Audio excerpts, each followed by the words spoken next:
अध्याय 15. श्री सद्गुरू संतवर योगीराज शंकर महाराज समर्थ. देखून महाराजांचे चरण भारावून गेलो मी त्यांना शरण. पाठीवर माझ्या थाप मारून महाराज पाहू लागले. थाप बसता पाठीवर महाराज कृपेची ही पावती चटदिशी कळली. मजप्रती आनंद मला वाटला. भाग चरित्राचा जो लिहिला महाराज चरणी रुजू झाला. महाराजांना फार आवडला. साक्ष याची मिळाली. ज्यांच्या पाठीवर महाराज थाप मारणार त्यांचे कल्याण होणार. नित्यानुभवाची गोष्ट ही. पेंटर कडलासकरांची प्रमिला बारामतीस मावशीकडे गेली. तेथे भूताने झपाटली. भूत नाचू लागले. कधी ती आरडेओरडे डोळे फिरवी इकडे तिकडे. नंतर ती बेशुद्धपणे घाबरून गेली मावशी. देवर्षी अनेक उपाय केले. सारे अगदी व्यर्थ गेले. सोलापुरी तिचं आणून सोडले. सांगितले जे घडले ते. पेंटर भस्मेंना म्हणाले माझ्या मुलीस भूत लागले. दाखव देवर्षीस भस्मे वदले. पेंटर मनी हदरले. आपणच महाराज असताना इतरत्र हिंडण्याच्या काय यातना. कशास कोणापुढे याचना. महाराज समर्थ असताना ऐसा त्यांनी विचार केला. दुसऱ्या दिवशी एका लग्नाला जायचे होते परगावला. पत्नी कन्ये साधी पाठवले. लग्नात जाऊ. लग्न दिवशी ऐसा विचार करून मनाशी महाराजांच्या फोटोपाशी बसले दीप लावून. गहीवरून आले. पेंटरना कळवळून म्हणाले महाराजांना आपण समर्थ असताना भूत काढणे अशक्य का. तुम्हीच माझ्या मुलीला तारा अथवा तुम्हीच तिला मारा. तुमच्या मनास येईल तसे करा. नाव राखावा बुडवा. डसडसून पेंटर रडले. महाराजांचे स्तोत्र म्हटले. गुरुलीलामृत पारायण केले. नंतर गेले लग्नास. इकडे वराड्याच्या गोंधळात प्रमिला मोठमोठ्यांदा ओरडत शंकर्या मी जाते मला सोड. मारू नकोस मजदारे. पळत वेशी बाहेर गेली. शंकर्या आता चालले रे मी. ओरडत बेशुद्ध पडली. बाधामुक्त झाली. गोंधळात झाला गोंधळ. हादरून गेले वराड सकळ. तेवढ्यात पेंटर झाले दाखल. आनंद काय वर्णावा. हाक ऐकली महाराजांनी. वृत्त ऐकले सर्वांनी. कडलासकर गेले भारावून. म्हणाले जय शंकर. एका बाईचे पाय आखडले. चालणे तिचे बंद झाले. तिने साईबाबांना सांगितले. साईबाबा म्हणाले जा शंकर महाराजांच्या दर्शनाला. दर्शनास येताच त्या बाईला व्याधीमुक्त झाल्याचा अनुभव आला. बाई अत्यंत हर्षली. उपासनी महाराज साकोरीत. योगीराज विदेशी सुविख्यात. बुवाबाजी खटला कोर्टात. त्यांच्यावरती चालला. काही समाजकंटकांनी उपासनी महाराजास ठरवले भोंदू मुनी. गुंतवले त्यांना बुवा प्रकरणी. आनंदले कंटक. नगरचे क्षत्रिय वकील विख्यात. त्यांना महाराज सांगत तुम्ही केस घेऊन हातात उपासनींना सोडवा. क्षत्रिय म्हणाले महाराजांना मी दिवाणी असे वकील. क्रिमिनल केस ही असत कशी चालवता येईल. महाराज म्हणाले क्षत्रियास तू चालवली पाहिजेस ही केस. वंदून क्षत्रियांनी महाराजास केस तुफान रंगवली. इतकी केस रंगवली जज्जांची मती गुंग झाली. प्रेक्षक मंडळी थक्क झाली. निर्दोष सुटले उपासनी. पाहून क्षत्रियांची बुद्धिमत्ता अन आर्ग्युमेंटची कुशलता दिपून गेले सर्व अवलोकिता. ब्रिटिश सरकार अपार. समारंभपूर्वक ब्रिटिश सरकारने क्षत्रियांचा सत्कार करून पदवी बार ॲटलॉ देऊनी गौरवले क्षत्रिया. क्षत्रियांनी जाणले अशक्य ते शक्य केले. कोर्टात माझे जे भाषण झाले जाणीव माझं मुळीच ना. कोर्टात महाराजच बोलत अशक्य ते शक्य करीत. क्षत्रिय महाराज चरण धरत प्रसन्न झाले महाराज. क्षत्रियास महाराज विचारित काय तुझं माग हवे असत. दत्तपादुका मज मिळाव्यात. क्षत्रिय वदले लगेच. गाणगापूरच्या भस्मात महाराज हात घालत त्यातून पाषाण पादुका काढत क्षत्रियांना दिल्यात. अजून एक क्षत्रियांच्या घरात दत्तपादुका उत्सव होत. महाराज प्रभाव असा असत अतर्क अपूर्व अगाध. शेख अब्दुल रजाक बियाबानी. पोलीस खात्यात पोलीस असूनही धर्माचे ते असती ज्ञानी. पुणे शहरी वास्तव्य. साध्या वेशात बियाबानी दर्शनास गेले एके दिनी. तू पोलीस आहेस म्हणून महाराजांनी ओळखले. थक्क झाले बियाबानी. त्यांचा गुरु कोण हेही सांगून गुरूंनी दिलेला मंत्र महाराजांनी त्यांना म्हणून दाखवला. बियाबानी चकित झाले. त्यांनी महाराजांना ओळखले. महाराज प्रत्यक्ष अल्ला भले. उद्गार त्यांचे असतीच. महाराजांच्या भव्यत्वाची माहिती अत्यंत महत्वाची. बियाबानी उत्स्फूर्तपणेची आनंदाने सांगत. मालपाटकांना दर्शन होत राम कोराड यांच्या रूपात. क्षणात राम कोराड दिसत. क्षणात प्रत्यक्ष महाराज. नाना सोनटक्के यांचे घरात महाराज एकदा बसले असत. एक दाढीवाला संन्यासी येत महाराजांसमोर उभा तो. सोनटक्क्यांना तो विचारत महाराज कुठे आहेत. सोनटक्के तर चकित होत पाहून कसा विसरतो. संन्यासी तो निघून जात. महाराज सोनटक्क्यांना म्हणत आत्ताच दर्शन घ्यायचे नसत. संन्याशाला पहायाट. सोनटक्क्यांना महाराज दिसत न दिसत संन्याशा. जरी ते एक असत एकाच वेळी या घटना घडत एकमेकांविरुद्ध. महाराज गेले काशीत. ब्राह्मण महाराजास अवलोकित. ब्राह्मणांच्या मनात खळबळ उडत. असले कसले महाराज. वैदिक पट्टीचे ब्राह्मण महाराजांकडे गेले मिळून. महाराजांना सांगते ठासून काहीच करत नाही तुम्ही. ना वैदिक आचार नाही वैदिक विचार. वेदांचे महत्व अपार तुम्हाला ठाऊक मुळीना. महाराज शांत ऐकून घेत. तिथेच एक मुलगी खेळत सागर गोटे हाती झेलत. तिला महाराज पुकारीत. त्या मुलीला म्हणाली महाराज हे भटुकडे जमले इथे आज. वेदांचे ज्ञान त्यांना पाच. सांग वेद समजावून. मुलगी अशी बोलत होती जणू प्रगटला बृहस्पती.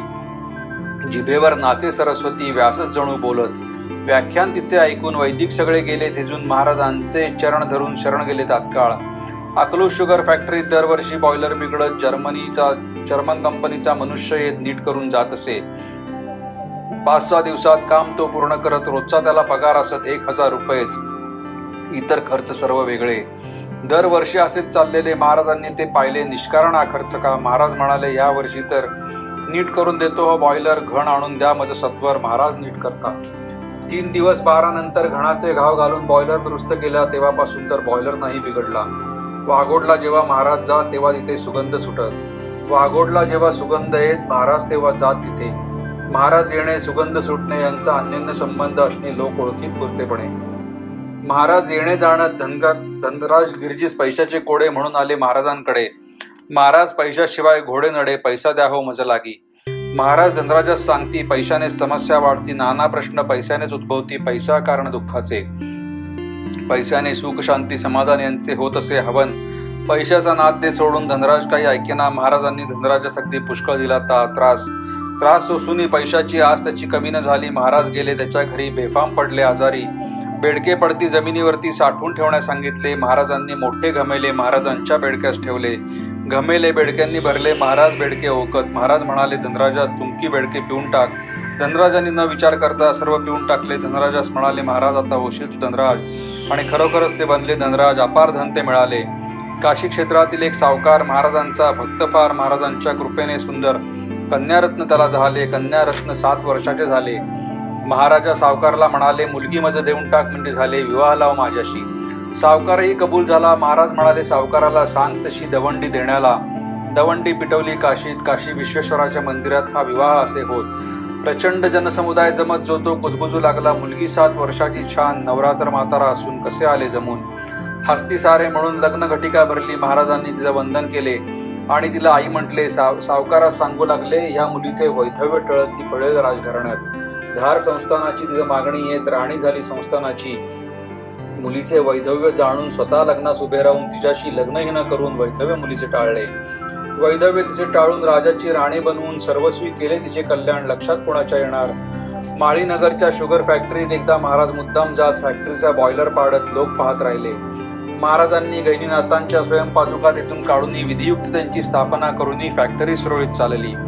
नगरला जनार्दन बुवांचे कीर्तन. महाराज श्रोत्यांची दाटी होऊन गोरा कुंभार चालले आख्यान. भलतेच अगदी रंगले नामदेवाच्या कीर्तनात. पांडुरंग स्वतः नाचत. जनार्दन बुवांच्या कीर्तनात महाराज नाचू लागले. वीणा बुवांच्या हातातून महाराजांनी हाती घेऊन गोरा कुंभार आख्यान महाराज सांगू लागले. महाराजांचे कीर्तन इतके रंगले श्रोते गोरा कुंभार बनले. दुसऱ्या दिवशी महाराजास पूजिले. बसली मोठी पंगत. महाराजास लागून ब्राह्मण पलीकडे इतर बसले असून माझा बाब्या कोठे म्हणून मध्येच महाराज ओरडले. बाबूराव रुद्रांना बसवीत. पलीकडच्या पंक्तीत महाराज रुद्रांना बोलवीत आपल्या पानावर बसवले. दुसऱ्या पानावर महाराज बसत. सुरू झाली पंगत. महाराज सारे ओळखत. पंक्ती प्रपंच ताटा हा. महाराज विचार करती याचा. उतरवू पंक्ती प्रपंच नक्षा. म्हणाले माझ्या घासात हा केस आला कोठून. सर्वांच्याच पहा हातात केस दिसला घासात. पुढे महाराज रागवून म्हणत, खडा घासास मजा लागे. सर्वांच्याच तेव्हा घासात खडा लागत असे. लोक झाले सारे चकित. अगटित ते पाहून महाराज म्हणाले सर्वांना, सारेच भक्त प्रिय मला. गरीब श्रीमंत जात बुरा भला भेद मजपाशी नसेच. माझ्या भक्तांचा अपमान तो माझाच महान अपमान. कधी सहन करणार मी तो. कळले त्याचे त्यांनाच. प्रगती पंक्ती प्रपंच करणारे सगळे महाराजास शरण आले. म्हणाले महाराज आमचे चुकले. क्षमा करावी प्रभुवरा. शुभराय महाराज मठात एक बेकार हॉल असत. भस्मे बुवा रुद्र बसत. दादा फुलारी वगैरे या सर्वांनी ठरवले असत. अध्यक्षपद महाराजास देत. बेकार हॉलचे अध्यक्ष असत त्रिनेत्रधारी महाराज. लोडास टेकून महाराज बसत. भोवती सारे बसत असत. तेवढ्यात महाराज म्हणत, पान सुपारी काढ बुवा. बुवांचे खिसे रिकामेच असत. बुवा लगेच उभे राहत. कोटाच्या खिशात हात घालत. खिसे सर्वही भरलेले. बुवा अगदी चकित होत. खिसे तर सारे रिकामेच असत. लगेच पान सुपारीने कसे भरत नवल सर्वा वाटत असे. पान सुपारी चुना कात तंबाखू सारे भरपूर निघत. बुवा सर्व हे मध्ये ठेवत. बार भरती सर्वही. सर्व पदार्थ कुठून भस्मे महाराजांना देऊन. भस्मे काहीच न घेत. देत सर्व महाराजा. फिरायला जावायचे असत. महाराज भस्मेंना बोलवत. त्यांच्या खांद्यावर महाराज बसत. जाण्या फिरण्या नेहमी. भगवान रामचंद्रास हनुमान आपल्या खांद्यावर बसून आकाशात करी उड्डाण. तोच प्रसंग इथे. असेच प्रसंग काही जुने लेखणीस लिहावे वाटणे. परी लेखणीवर काही बंधने म्हणून एवढे पुरेच. भस्मे यांच्या खांद्यावर बसत महाराज वजन हलके करत, जशी पुष्पमाळ गळ्यात भक्तास कष्ट देत ना. रुद्र समाधी मठात राहत एकदा थंडीचे दिवस असत, समाधीवर ठेवून हात कुळकुळत होते थंडीने. मध्यरात्री समाधीतून महाराज प्रत्यक्ष प्रगटून रुद्रांना कडकडून भेटत महाराज त्यांना म्हणाले, बाब्या चल फिरायला, सर्व देश दाखवतो तुझला. बाबूराव म्हणाले महाराजांना, रात्र फार झाली, मी असता तुझं कसली भीती, चरण धर माझे घट्ट हाती. बाबूराव घट्ट चरण धरती. हवेतून निघाले महाराज. जो महाराज उंच जाऊ लागले तसे तसे बाबूराव म्हणत राहिले, माझ्या पोटात टवळू लागले 16 मजला भुवर. संपूर्ण पृथ्वीची प्रदक्षिणा फिरवून आणले त्यांना. समाधीवर सोडून त्या क्षणा महाराज अंतर्धान पावले. प्रत्यक्ष महाराज प्रगटले, पृथ्वी प्रदक्षिणा घडवली, पुन्हा समाधीवर सोडले. धन्यता रुद्रांची केवढी. देखून महाराजांचे तीक्ष्ण नयन भारावून करून नमन. 15व्या अध्यायाचे लेखन या ठिकाणी संपले.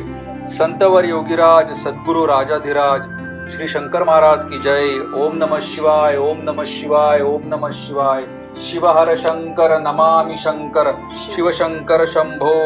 हे गिरिजापती भवानी शंकर, शिवशंकर शंभो शंभो शंभो शंभो. अवधूत चिंतन श्री गुरुदेव दत्त.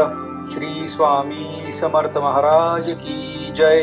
अनंत कोटी ब्रह्मांड नायक राजाधिराज योगीराज श्री सद्गुरु अक्कलकोट निवासी श्री स्वामी समर्थ महाराज की जय.